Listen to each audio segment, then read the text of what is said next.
वह शायद बच नहीं पाएगा। अमोदिता की जोरदार आवाज गूंजी। राघव जल्दी से वहां पहुंचा। उसने देखा कि अमोदिता की लकड़ी की छड़ें विनायक के चारों ओर कसकर लिपटी हुई थीं और उसमें एक विशाल जीवन ऊर्जा प्रवाहित हो रही थी।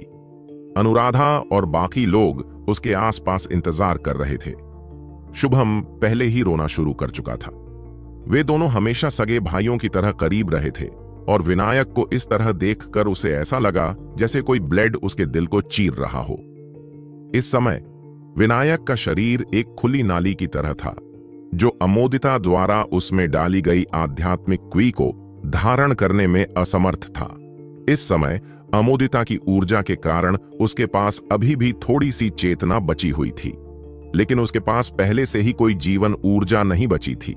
केवल बाहरी ऊर्जा पर निर्भर रहने से वह लंबे समय तक टिक नहीं पाएगा।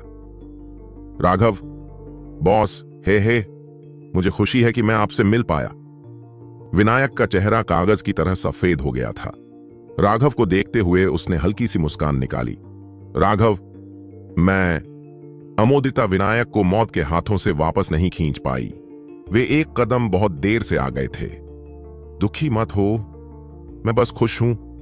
मैं बॉस से फिर मिलूंगी और आप सब ठीक होंगे। विनायक के चेहरे पर संतुष्टि का भाव दिखाई दिया। विनायक, तुम अपने भाइयों को नहीं छोड़ सकते, शुभम चिल्लाया। सब ठीक है, आप में से किसी को बुरा महसूस करने की जरूरत नहीं है, वह नहीं मरेगा। राघव ने गहरी सांस ली और उसके हाथ में हरे तरल पदार्थ की एक बूंद दिखाई दी। यह दिव्य जीवन तरल पदार्थ था जो आत्मा जगत विशेषज्ञ ने जाने से पहले उसे दिया था। यह द्रव अत्यंत चमत्कारी था। चाहे कितनी भी गंभीर चोटें क्यों न हों, यह हमेशा उन्हें ठीक करने में सक्षम था। यह अब तक कभी विफल नहीं हुआ था। हालांकि इतने समय के बाद यह उसकी आखिरी बूंद थी। बिजली के प्रकोप से इतनी बुरी तरह घायल होने के बाद भी राघव इसका इस्तेमाल करने को तैयार नहीं था। विनायक अब पाताल लोक के द्वार पर आधा कदम आगे बढ़ चुका था। केवल दिव्य द्रव की यह बूंद ही संभवतः उसकी जान बचा सकती थी। विनायक के मुंह में बूंद डालते ही विनायक तुरंत बेहोश हो गई, जिससे सभी लोग उछल पड़े।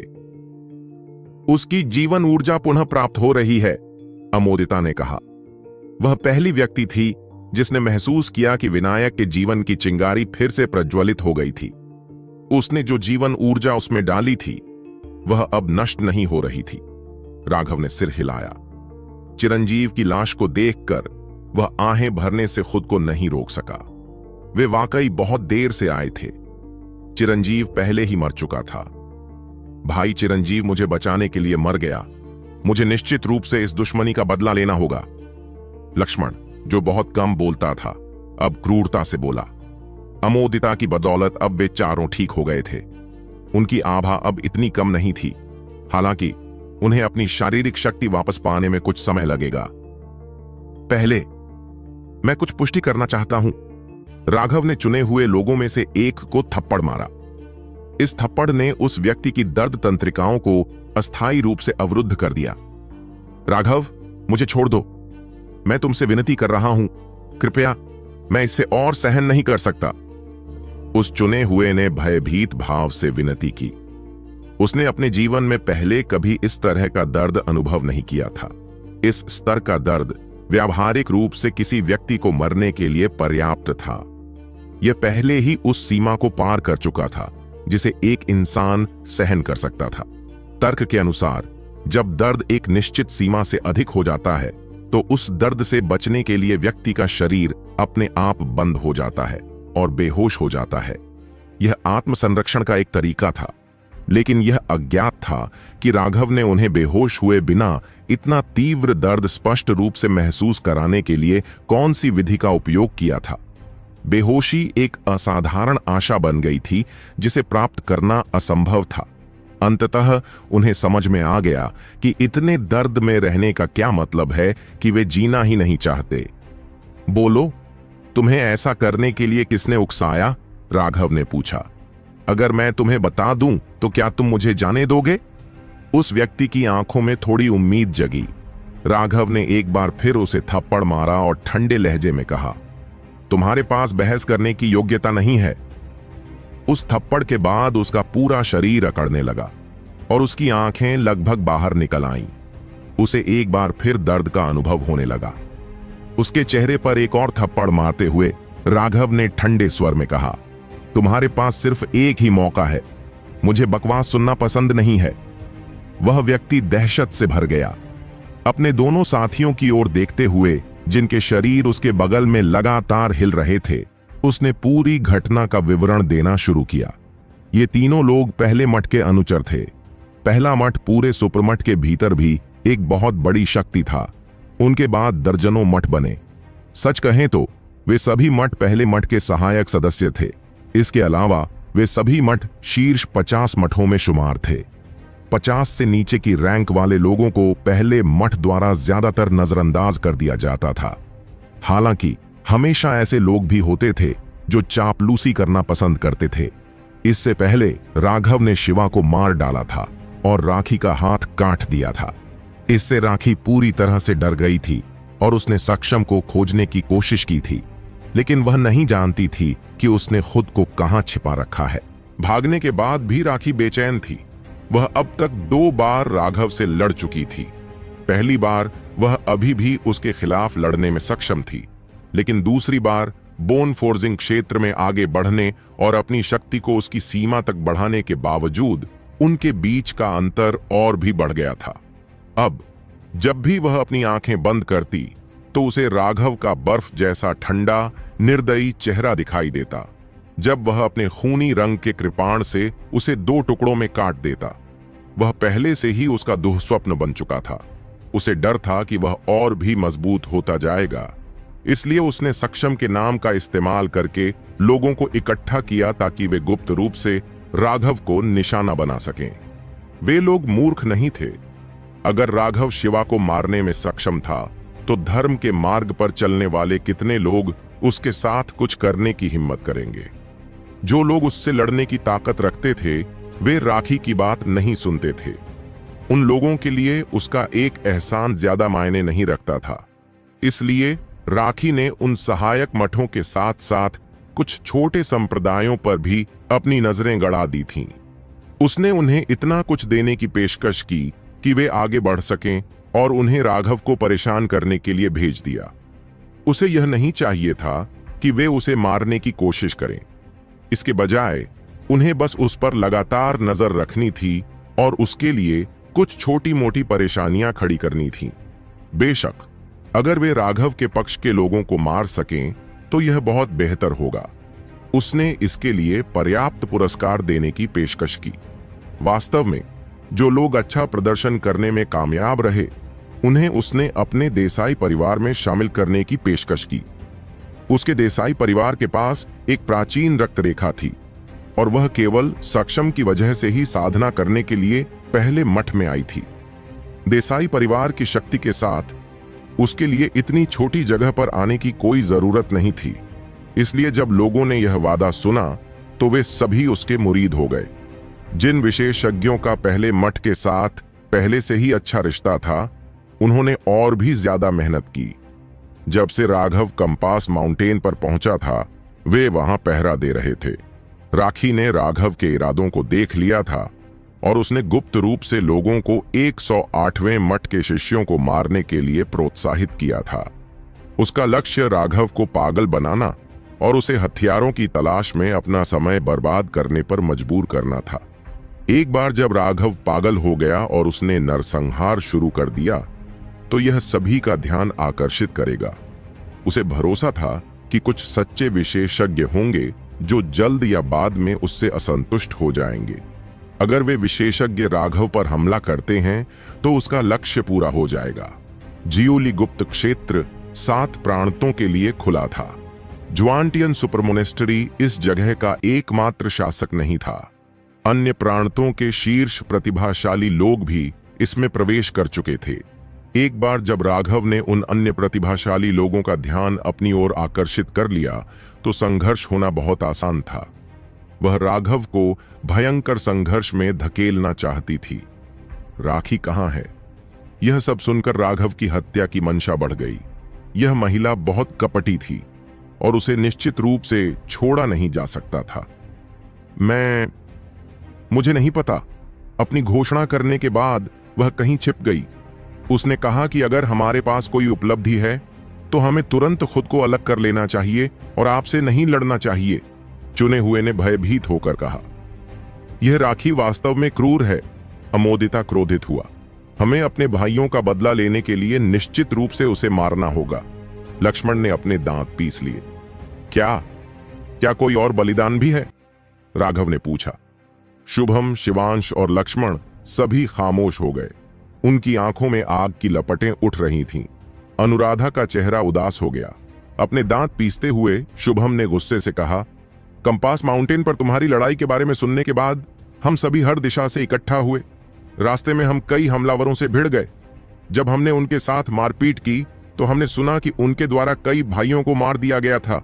उन्होंने उस वेश्या राखी के सबूत के तौर पर उनका सिर भी काट दिया। हमने अपने रास्ते में भी कई लोगों को मारा है। हमने अपने भाइयों की कई तस्वीरें देखी हैं जिन्हें उनके स्थानिक छल्लों में मारा जा रहा है। शिवांश की आवाज भी भावनाओं से भर गई थी। वे सभी उग्र रक्त वाले व्यक्ति थे। अपने भाइयों की हत्या की तस्वीरें देखकर कोई भी इस परिणाम को स्वीकार नहीं कर सकता था। हमारे 108वें मठ में केवल हम, नेहा और शायद अर्जुन और मनोज ही अभी जीवित हैं। बाकी सभी। राघव को ऐसा लगा जैसे उसका दिल किसी पत्थर से कुचला जा रहा हो। हालांकि वह इस तरह के परिणाम के लिए बहुत पहले से तैयार था, क्योंकि वह जानता था कि गुप्त क्षेत्र अनगिनत खतरों से भरा हुआ है। फिर भी यह सुनना, उसके लिए स्वीकार करना असंभव था। उनमें से हर कोई उसका भाई था। शुभम के ऐसा कहने का मतलब था कि उसे वाकई यकीन था कि वे लोग मर चुके हैं। जहां तक सटीक विवरण की बात है, राघव ने पूछने की परवाह नहीं की। वह कैसे पूछ सकता था कि उनमें से प्रत्येक व्यक्ति की मृत्यु कैसे हुई? यह तो बस यातना थी। मैं इन तीनों को तुम्हारे पास छोड़ता हूं।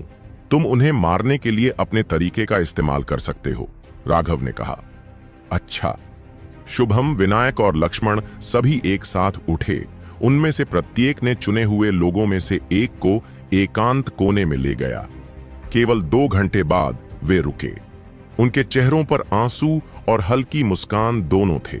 जब वे तीनों वापस लौटे तो अमोदिता ने अपना हाथ उठाया और अपनी लकड़ी की डंडियों से एक ताबूत बनाया।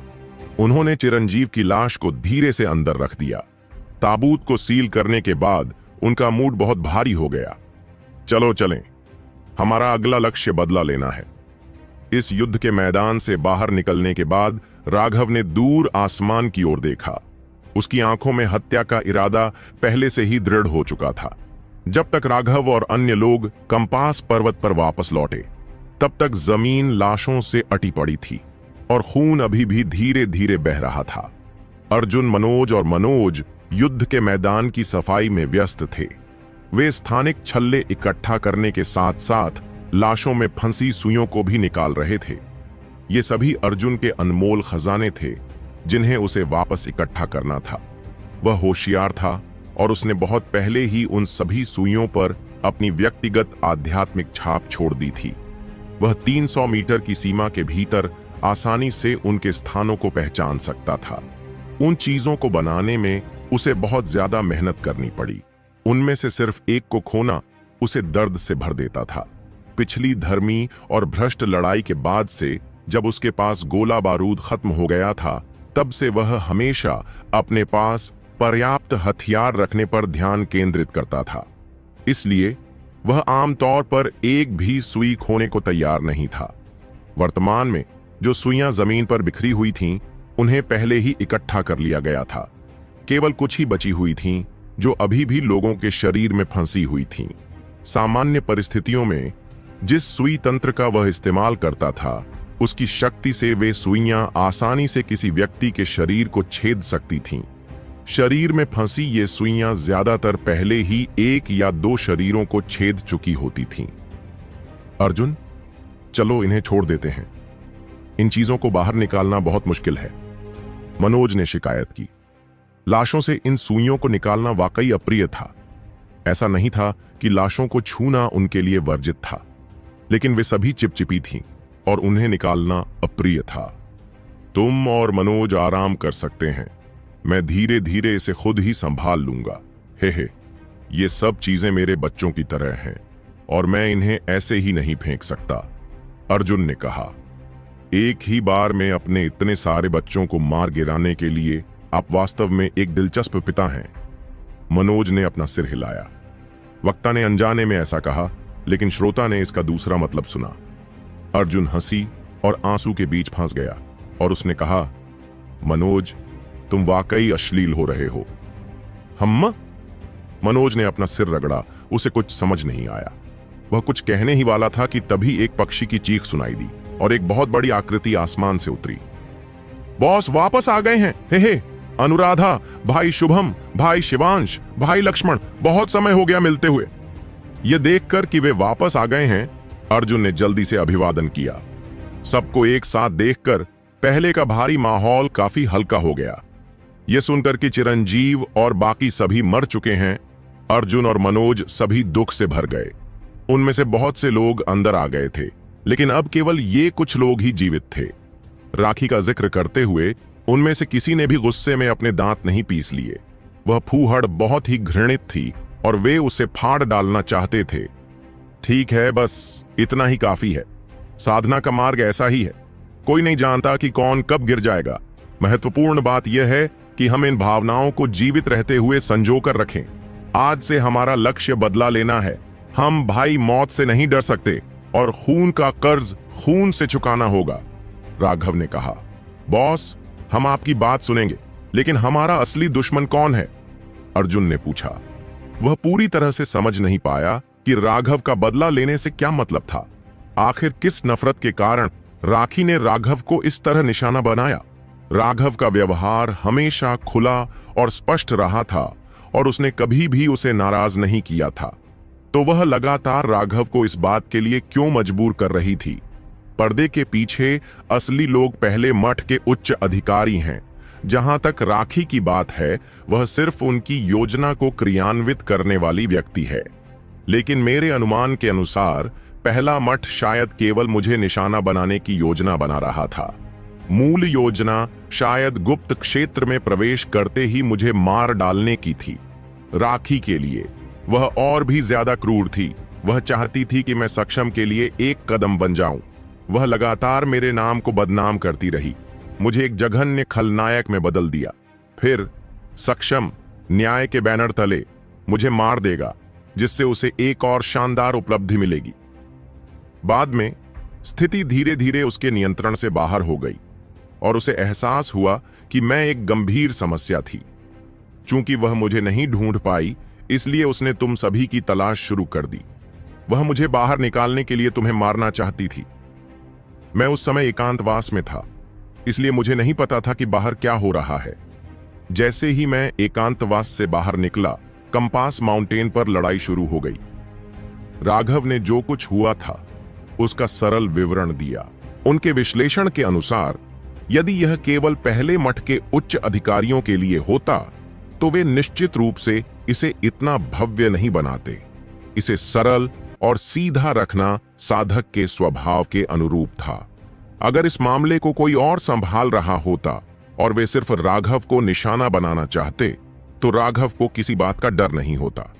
लेकिन यह मामला राखी के हाथों में आ गया था और राघव को निशाना बनाने के लिए उसने उसके आसपास के लोगों को निशाना बनाया। यह ऐसी चीज थी जिसे राघव बर्दाश्त नहीं कर सकता था। चाहे कुछ भी हो, राखी को मरना ही होगा, राघव ने घृणा से कहा। बेशक उस फूहड़ को मरना ही होगा, नहीं तो हमारे भाई चैन से नहीं सो पाएंगे। मनोज की हत्या की मंशा भी बढ़ गई। हालांकि यह वेश्या अभी कहीं छिपी हुई है और हमसे सीधे सामना करने की हिम्मत नहीं कर रही है। हम उसे ढूंढ नहीं पाएंगे। अगर हम वाकई उसे इधर उधर ढूंढने की कोशिश भी करेंगे तो हम उसके जाल में फंस जाएंगे और शायद वह हमें चुपके से चिढ़ाएगी भी। इसलिए अभी हमारे लिए सबसे जरूरी काम अपनी ताकत बढ़ाना है। सक्षम के एकांत से बाहर आने से पहले हम अपनी ताकत को उच्चतम संभव स्तर तक बढ़ाएंगे। फिर जब समय आएगा तो हम एक भयंकर युद्ध करेंगे, राघव ने चेतावनी दी। चिंता मत करो मालिक, इस लड़ाई के दौरान हम भाइयों में से कोई भी डरेगा नहीं। हम सभी जितना संभव हो सके उतने लोगों को मार देंगे, अर्जुन ने आत्मविश्वास से कहा। राघव ने सिर हिलाया। इस युद्ध क्षेत्र को देखते हुए उसने कहा, क्या ये आपकी उत्कृष्ट कृतियां हैं? सही है, ये सब अर्जुन ने किया था। मनोज और मुझे हमला करने का मौका भी नहीं मिला। मनोज ने प्रशंसा की। मनोज अभी भी पिछली लड़ाई के सदमे से धीरे धीरे उभर रहा था। बख्तरबंद अर्जुन एक वध मशीन की तरह था। उसके हाथ उठाते ही अनगिनत छिपे हुए हथियार अप्रत्याशित स्थानों से बाहर निकल आए, जिससे लोग बचाव नहीं कर सके। अर्जुन ने उन्हें आखिरी तक खोज निकाला था, यहां तक कि अंतिम चुने हुए व्यक्ति को भी उसकी धातु की मुट्ठी से कुचलकर मार डाला गया था। इसके अलावा वह चुना हुआ निश्चित रूप से बहुत शक्तिशाली था, लेकिन चाहे उसने कितनी भी कोशिश की हो, वह अर्जुन के कवच को नुकसान पहुंचाने में असमर्थ था। न केवल इसकी रक्षा अविश्वसनीय रूप से उच्च थी, बल्कि अर्जुन ने इसे बहुत ही उत्कृष्ट रूप से बनाया था और वह इसे पहनकर बहुत ही फुर्ती से आगे बढ़ने में सक्षम था। इसलिए अर्जुन को बस हमला करना था। वह मूल रूप से अन्य लोगों के हमलों को अनदेखा कर सकता था। चुने हुए के शक्तिशाली हमलों को अर्जुन ने पूरी तरह से दबा दिया था। मनोज ने आह भरते हुए कहा, सच बताऊं तो मैंने अपने जीवन में अनगिनत लड़ाइयां देखी हैं, लेकिन यह पहली बार है जब मैंने इतनी भयानक लड़ाई देखी है। हे, ऐसा इसलिए है क्योंकि आपने हमारी बॉस फाइट नहीं देखी है। मैं गारंटी देता हूं कि इससे आपका खून खौल उठेगा, अर्जुन ने हंसते हुए कहा। इतनी प्रशंसा मिलने के बाद उसे वास्तव में यह पता चल गया कि कैसे विनम्र रहना है और विषय बदलना है। अर्जुन के लिए यह निश्चित रूप से कुछ दुर्लभ था। ऐसा लग रहा था कि वह छोटा सा साथी आखिरकार बदलने लगा था। राघव ने कहा, तुम अभी क्या कर रहे थे? क्या उन्हें मारना पर्याप्त नहीं था? तुम उनकी लाशों के साथ खेल रहे हो? खांसी, नहीं, मैं बस अपने खजाने को वापस इकट्ठा कर रहा हूं। मैं इतनी आसानी से उन चीजों को नहीं फेंक सकता जिन्हें बनाने के लिए मैंने इतनी मेहनत की है। बॉस, आप मेरी तरफ ऐसे क्यों देख रहे हैं? अर्जुन ने पूछा। उसने देखा कि राघव की नजर बहुत ही तिरस्कारपूर्ण हो गई थी। क्या तुम सुअर हो? तुम उन सभी लाशों को एक साथ इकट्ठा करके क्यों नहीं जला देते? क्या तुम्हें लगता है कि तुम्हारी सुइयां भी जल जाएंगी? राघव थोड़ा अवाक रह गया। अर्जुन ने ताली बजाई। अय्या, कितना आसान तरीका है, मैं इसके बारे में कैसे नहीं सोच सकता था।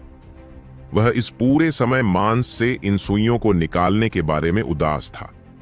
जब ये सुइयां किसी व्यक्ति के शरीर में गहराई तक चुभ जाती थीं, तो उसके आसपास के मांस को काटना ही एकमात्र विकल्प होता था। मनोज और मनोज की तो बात ही छोड़िए, उसे भी यह थोड़ा असहनीय लगता था।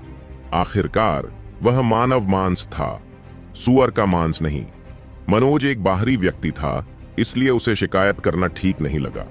उसने बस अपना सिर नीचे किया और काम करता रहा। लेकिन मनोज कुछ बड़बड़ाहट को रोक नहीं पाया। राघव ने आह भरी। मुझे लगता है कि तुमने सच में अपनी सारी होशियारी फोर्जिंग में लगा दी है।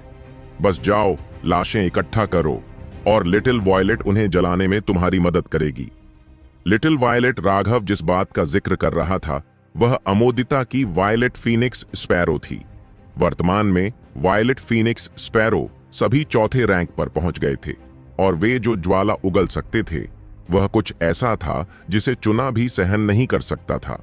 कुछ लाशों को जलाना बस एक खेल था। अर्जुन ने तुरंत उन लाशों को इकट्ठा करना शुरू कर दिया जिनमें अभी भी उसकी सुइयां लगी हुई थीं। बाकी सभी लोग मदद करने लगे, लेकिन मनोज को राघव ने रोक लिया। मनोज, तुम आगे क्या करना चाहते हो? क्या तुम हमारे साथ रहना चाहते हो? राघव मनोज का बहुत आभारी था, क्योंकि वह एक ऐसा व्यक्ति था जो समझता था कि एहसानों का बदला चुकाना पड़ता है। अपनी जान को जोखिम में डाले बिना वह उसे खबर बताने के लिए यहां आया था।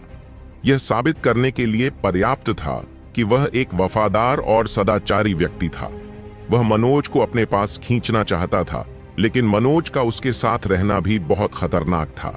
हालांकि उसके पास कई साधना संसाधन देने की क्षमता थी, लेकिन उस खतरे की तुलना में वे संसाधन इतने कीमती नहीं थे। इसलिए राघव मनोज के विचार सुनना चाहता था। मनोज के लिए राघव द्वारा आमंत्रित किए जाने पर उसकी आंखें लाल हो गईं। आखिर राघव कौन था? वह गुप्त क्षेत्र में सबसे बड़ा डार्क हॉर्स था। शीर्ष विशेषज्ञों के साथ कंधे से कंधा मिलाकर खड़ा होने में सक्षम था और अपने क्षेत्र में बेजोड़ था। तथ्य यह है कि राघव उसे सदस्य बनने के लिए आमंत्रित कर रहा था। इसका मतलब था कि राघव ने उसे अपने में से एक माना। आखिर यह किस तरह की महिमा थी? लेकिन थोड़ी देर की उत्तेजना के बाद उन्होंने आह भरी।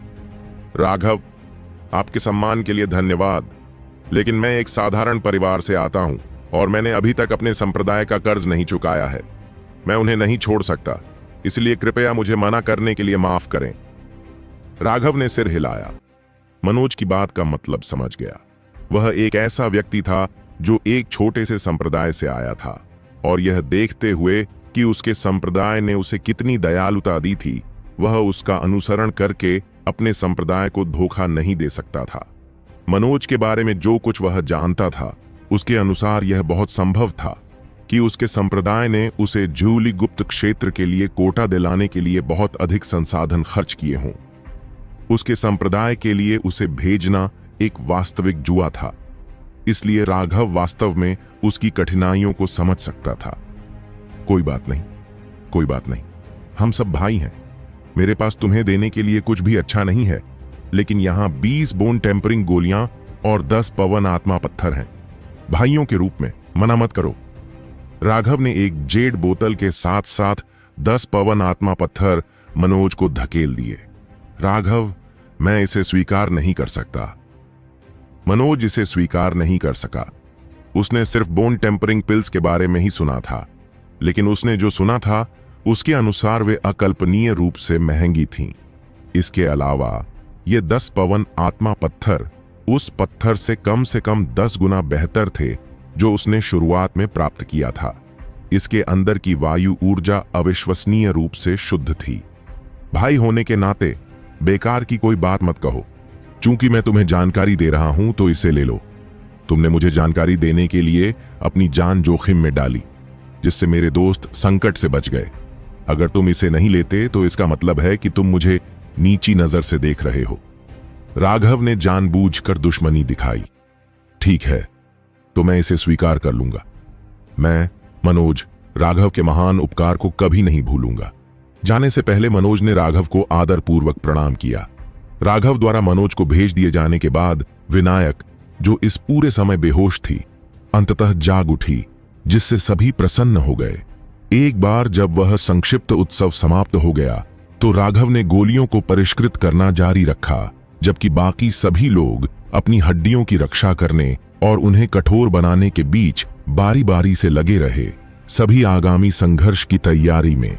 कंपास पर्वत पर लड़ाई की खबर, साथ ही राघव द्वारा घाटी में मठ के शिष्यों की हत्या की खबर पूरे गुप्त क्षेत्र में गूंज गई।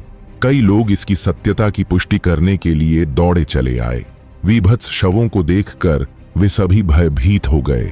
उसी समय अनगिनत आलोचकों ने राघव के खिलाफ आवाज उठाई।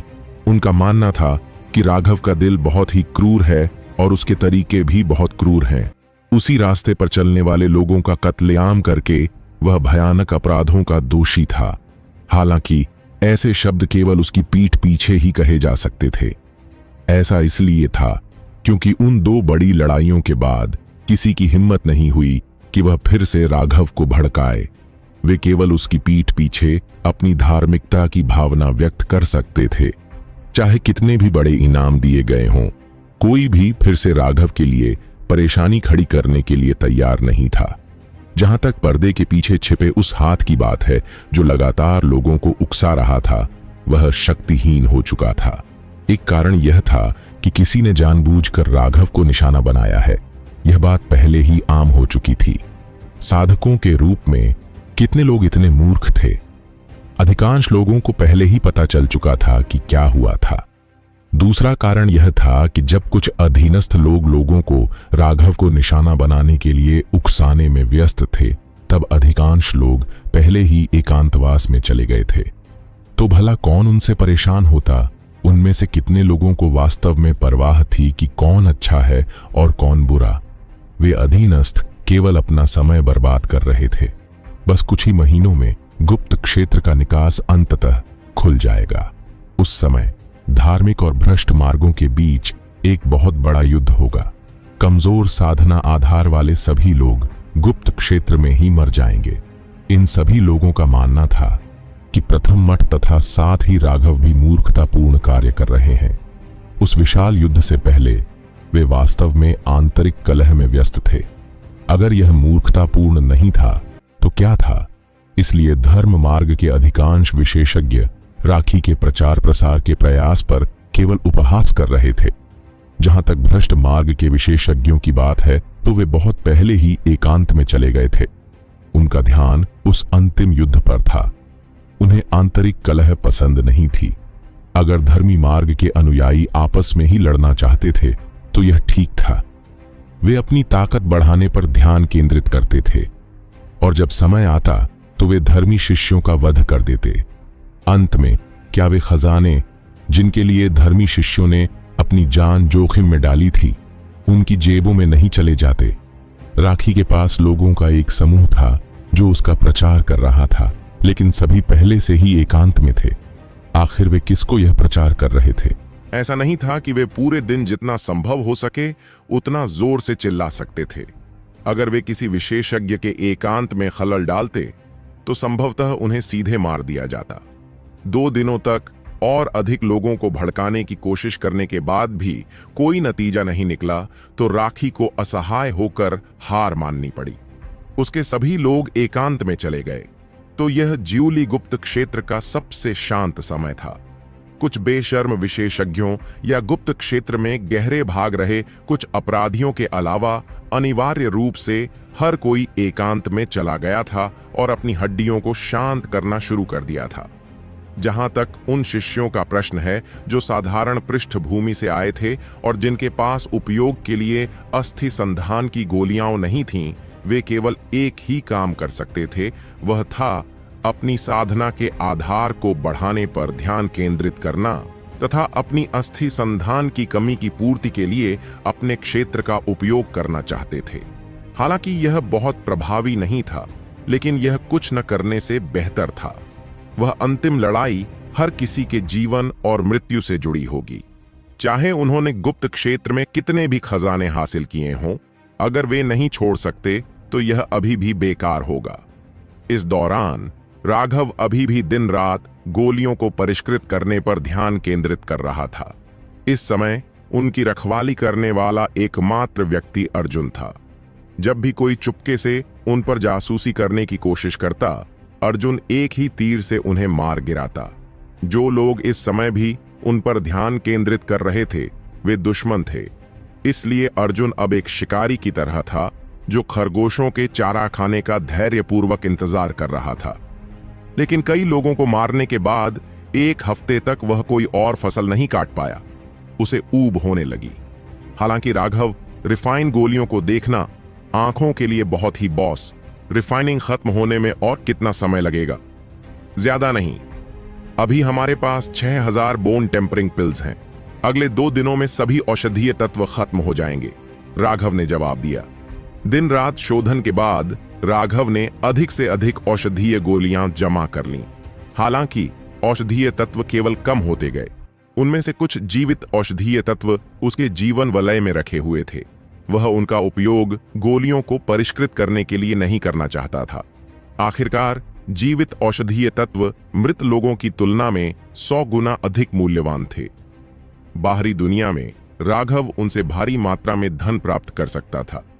इसके अलावा ये जीवित जड़ी बूटियां ऐसी थीं जिन्हें खरीदने के लिए लोग आपस में झगड़ते थे, जिससे उनकी कीमत आसमान छू जाती थी। उसकी जीवन अंगूठी कीमती जड़ी बूटियों से भरी हुई थी, लेकिन राघव को इस बात की परवाह नहीं थी कि वे अंदर आराम से हैं या नहीं। किसी भी मामले में जब तक वे मर नहीं जाते तब तक सब ठीक था। भले ही उनकी शाखाएं टूट जाएं या उनके पत्ते गिर जाएं, भले ही वे मरने के कगार पर हों, फिर भी सब ठीक था।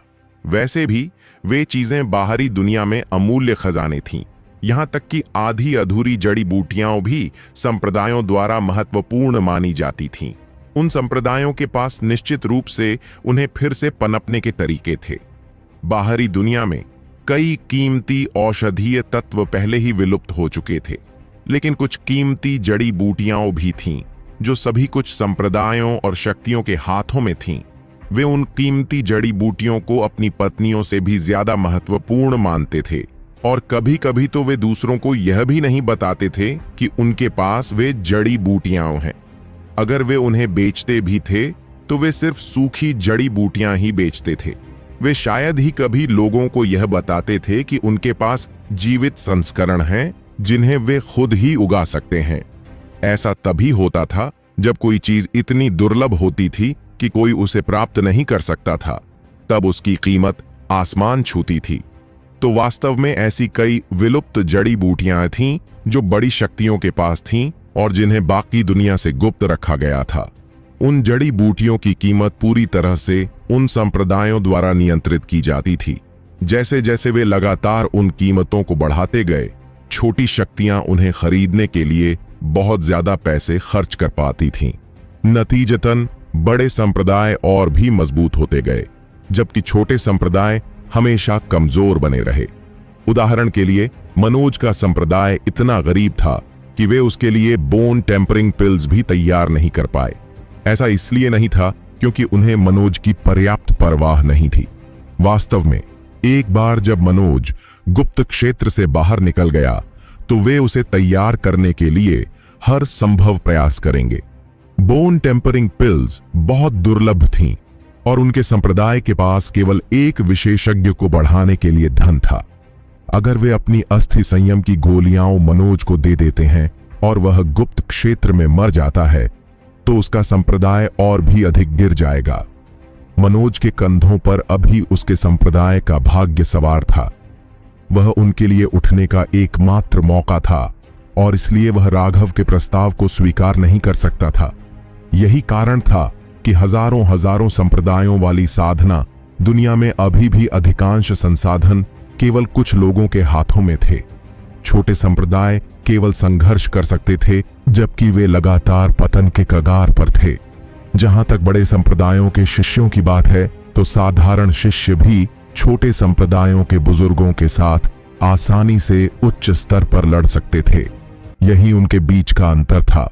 बॉस, अगर हम इन सभी औषधीय गोलियों को पूरी तरह से अवशोषित कर लें तो प्रत्येक व्यक्ति कितनी हड्डियों को तोड़ सकता है?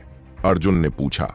इसे समान रूप से विभाजित करने पर प्रत्येक व्यक्ति को लगभग 800 अस्थि संधान गोलियां मिलेंगी और सामान्य साधना जगत के सिद्धांत के अनुसार आप सभी 16 या उससे अधिक हड्डियों को स्थिर करने में सक्षम होंगे।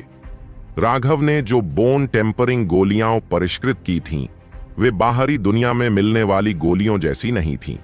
औषधीय सूत्र कई गुना बेहतर था और यह औषधीय ऊर्जा को पूरी तरह से सक्रिय करने में सक्षम था। सबसे महत्वपूर्ण बात यह है कि राघव जिन औषधीय सामग्रियों का उपयोग कर रहे थे वे या तो जीवित थे या अभी अभी मरे थे, जिससे औषधीय ऊर्जा और बढ़ गई। इसके अलावा इस तथ्य के कारण कि वे अभी भी जीवित थे, उनकी औषधीय ऊर्जा को अवशोषित करना भी आसान था। कम से कम राघव की बोन टेम्परिंग गोलियां बाहरी दुनिया के बाजार में मिलने वाली बोन टेम्परिंग गोलियों से 10 गुना ज्यादा प्रभावी थीं। उसने दूसरे लोगों के स्टोरेज रिंग में बहुत सी बोन टेम्परिंग गोलियां देखी थीं। ये घटिया फॉर्मूले से बनाई गई थीं जो औषधीय ऊर्जा को पूरी तरह से बाहर लाने में असमर्थ थीं। हालांकि उनके अनुमान के अनुसार दोनों के बीच का अंतर इतना बड़ा नहीं होना चाहिए था। जांच के बाद राघव ने एक निश्चित रहस्य की खोज की थी। उस रहस्य ने राघव को अंदर से झकझोर दिया। उसे पता चल गया था कि बाहरी दुनिया की बोन टेम्परिंग पिल्स में जानबूझकर कुछ ऐसा किया गया था जिससे उनका औषधीय प्रभाव कम हो गया था। शुरू में तो उसने सोचा था कि जिसने भी ऐसा किया है उसे कोई मानसिक विकार होगा। अच्छी दवाइयों को कचरे में बदलने का क्या मतलब था? लेकिन इस बारे में सोचने के बाद उसे एहसास हुआ कि जिस व्यक्ति ने ऐसा किया था वह संभवतः इन गोलियों का विक्रेता था। गोली की कीमत में कोई बदलाव न करके बल्कि उसके असर को 50% कम करके जो लोग अधिक हड्डियां तड़का लगाना चाहते थे उन्हें बहुत ज्यादा मात्रा में बोन टेम्परिंग पिल्स खरीदनी पड़ती थीं। यह निश्चित रूप से लोगों को ठगना था। इसमें कोई आश्चर्य की बात नहीं है कि बोन टेम्परिंग पिल ने इतने सारे प्रतिभाशाली लोगों को मौत के घाट उतार दिया। यह निश्चित रूप से पर्दे के पीछे किसी अनैतिक व्यापारी द्वारा किया गया था। इसके अलावा उसे पता चला कि यह बात धार्मिक और भ्रष्ट मार्ग दोनों के लिए सत्य है। सभी बोन टेम्परिंग पिल्स का असर आधा हो गया था। हालांकि इस बात पर ध्यान देना असंभव था। आप इसे देखकर या इसे खाने से भी नहीं बता सकते थे। यह केवल राघव के लिए ही संभव था, क्योंकि उसके पास पिल गॉड की यादें थीं। वह यह बता सकता था कि कुछ गड़बड़ है, क्योंकि औषधीय गोली के फार्मूले, स्तर और गुणवत्ता के अनुसार औषधीय प्रभाव मेल नहीं खाता था। बाहर बिकने वाली सभी बोन टेम्परिंग गोलियां एक जैसी थीं। ऐसा इसलिए था क्योंकि एक निश्चित अस्तित्व ने बोन टेम्परिंग गोली के बाजार पर एकाधिकार कर लिया था। सभी संप्रदाय उन्हें केवल पिल टॉवर से ही प्राप्त कर सकते थे, और इस प्रकार राघव एक निश्चित निष्कर्ष पर पहुंचा। पवित्र भूमि होने के बाहरी आभास के नीचे पिल टॉवर वास्तव में छायादार भेड़ियों का एक समूह था, लेकिन कम से कम वे इसके बारे में निष्पक्ष थे। उन्होंने धर्मी और भ्रष्ट मार्ग दोनों को समान रूप से धोखा दिया। अन्यथा अगर वे केवल धर्मी मार्ग को धोखा देते और भ्रष्ट मार्ग को नहीं, तो धर्मी मार्ग निश्चित रूप से बर्बाद हो जाएगा। जब उसने इस बारे में सोचा तो राघव को कुछ खास एहसास हुआ। जब धर्मी मार्ग और भ्रष्ट मार्ग लगातार लड़ रहे थे और पिल टॉवर तटस्थ स्थिति में था और सभी को औषधीय गोलियां बेच रहा था, तो क्या सबसे ज्यादा फायदा पिल टॉवर को नहीं होगा? न तो धर्मी मार्ग और न ही भ्रष्ट मार्ग ने औषधीय गोलियों तक पहुंच खोने के डर से उन्हें नाराज करने की हिम्मत की। यह वाकई हास्यास्पद था। 16 हड्डियां, क्या यह संप्रदाय के नेता का स्तर नहीं होगा? हे भगवान, तो क्या हम पूरे गुप्त क्षेत्र में नहीं घुस पाएंगे? अर्जुन अविश्वास से भर गया।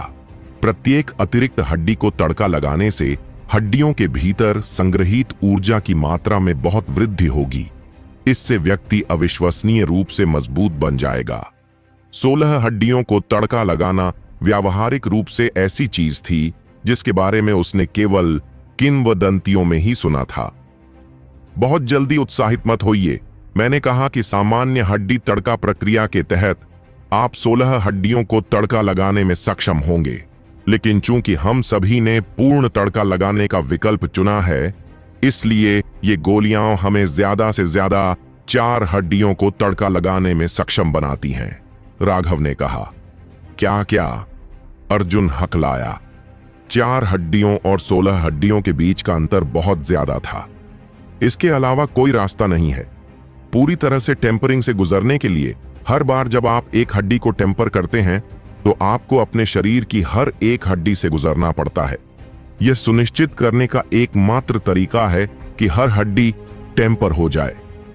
आपने जो पिछली हड्डी जोड़ने वाली गोलियां खाई थीं, उन्होंने आपकी हर हड्डी में ऊर्जा चैनल बनाए थे। मान लीजिए कि जिस हड्डी को आप पकाने की कोशिश कर रहे हैं वह एक भिखारी है और आप उसे कुछ रोटी खिलाने की कोशिश कर रहे हैं, लेकिन उस भिखारी को खिलाने के लिए आपको पहले उसके सामने खड़े 205 भिखारियों को खिलाना होगा। आखिरी भिखारी तक पहुंचने से पहले आपको उनमें से हर एक को खिलाना होगा। क्या आप समझे? राघव मुस्कुराया।